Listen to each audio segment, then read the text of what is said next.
프로파일러인 아버지와 좀 의심스러운 딸 간의 관계를 통한 스릴러라고 할 수 있는데 그래서 연출에 대해서도 여러 얘기가 많이 나왔어요. 저는 좀 기억에 남는 게 1화, 2화에서는 거울을 활용하는 씬이 좀 굉장히 많았다는 점이 기억에 남는데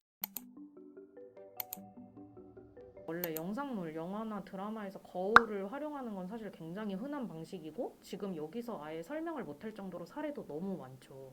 근데 이제 이 드라마 같은 경우에는 그 옷소매 붉은 꽃동의 공동 연출자 중 한 분이시라고 하시는데 거기서도 비슷한 연출 씬이 있었던 것 같아요. 유명했던 그 연못 씬이라고 주연 배우였던 이준호 배우도 시오스타에 나와서 이 장면, 이 연출이 너무 기억에 남았다라는 얘기를 했었는데 치는 그 특징을 활용해서 둘의 관계와 서사를 풀어가는 방식이 이게 좋았다 이런 얘기. 심스러운 서로가 서로를 그리고 그 신뢰감이 없는 관계를 거울을 이용해서 되게 많이 활용했던 것 같고 또 그 장면은 둘만의 관계뿐만이 아니라 사실 시청자도 지금도 여전히 풀린 게 없죠. 좀 헷갈리게 할 정도로 정말 하빈이는 얘 말대로 억울한 상황인가? 아니면은 정말 진짜 의심스러운 상황인가? 요거를 좀 거울을 활용해서 많이 잘 보여줬던 것 같습니다.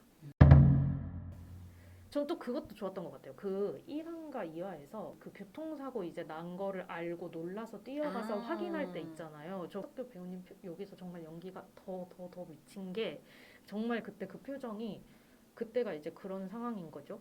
갔을 때 의심할까 말까 이런 상황이면서 동시에 젊은 여성이 지금 피해자로 나왔다는 소식이 그게 오히려 내 딸일 수도 있다는 불안감, 딸이 죽었을 수도 있다는 불안감과 근데 딱 병원에 가서 그 하빈이를 마주치는 순간 아 얘가 살아있구나라는 안도감과 그렇지만 그렇기 때문에 얘가 오히려 용의자일 수도 있다는 복잡한 마음이 그때 그 병원 장면에서 표정으로 잘 나왔던 것 같아요. 과거 회상도 나오잖아요. 과거에도 어린 딸이 이렇게 팔을 다쳐서 있었잖아요. 아, 그것까지 연결되네요.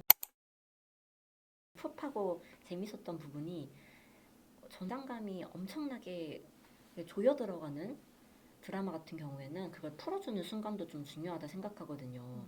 너무 이렇게 결벽증처럼 이렇게 연출이 막 수직 수평 딱딱 맞고 막 숨 참고 있는데 안 끝나고 그 씬 막 이러면은 시청자도 힘들어요. 근데 여행 가려고 하기 전에 갑자기 짐 싸들고 나가는 장면이 나오잖아요. 그래서 어떻게 갈등이 막 폭발한다 이러고서 있었는데 가출하는구나. 짐 왜 저렇게 집까지 나가지 이랬었는데 갑자기 굉장히 속도감 있게 전환이 되면서 장면이 학교 앞에서 차를 내려주죠. 한석규 회원님이 아 수학여행이면 수학여행이라고 말을 하지 이러면서 갑자기 분위기가 싹 풀리는 부분이 나오거든요. 네. 그런 연출도 좀 재미있었어요. 저는 밀당을 잘하는 네. 연출이었다. 제목의 의미도 좀 짚어보면 좋을 것 같아요. 어떻게 생각하셨어요? 제목이 사실 그 의미가 드러나는 데는 시간이 좀 오래 걸리잖아요. 드라마. 그래서 처음에는 제목을 잘 생각을 못하고 봐요. 이 드라마에서 배신자는 초반에 보기에는 딸이잖아요.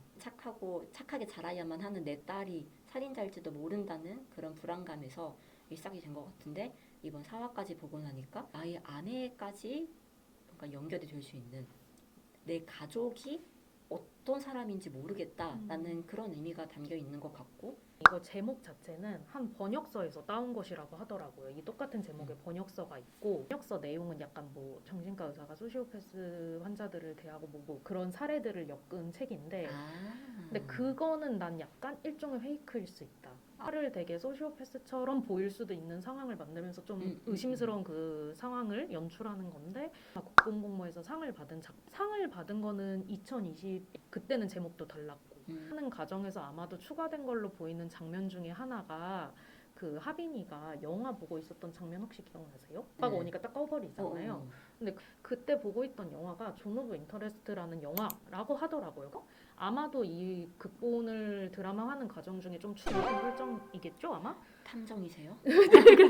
이 존 오브 인터레스트 영화는 워낙 명작으로 알려져 있는데 그 작품은 워낙 소리가 좀 중요한 작품이죠. 소리가 들린다는 걸 그 정도로 친밀할 정도로 가까운 위치에 있다는 걸 의미하기. 그리고 저는 이 작품이 정말 또 소리가 중요하다고 생각한 거는 아까 그 염소님이 말씀하신 딸을 내가 믿을 수 있는가? 딸은 정말 뭐 잘 자라고 있는가? 이거를 의심하는 거에서 출발해서 최근 4화까지 왔을 때는 사실은 안 해도 내가 알지 못한 어떤 모습이 있었을 수 있다라는 게 주인공한테 있을 수 있는데 처음으로 이제 하빈이가 내가 알던 모습 외의 모습이 있구나를 깨닫게 되는 장면 중 하나가 학원을 돌잖아요. 학원이랑 도서실 갔는데 등록한 적 없다.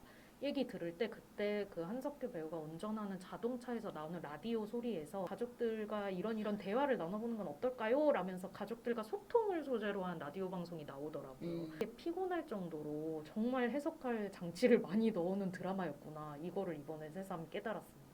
앞으로 어떻게 될지 또 궁금하네요.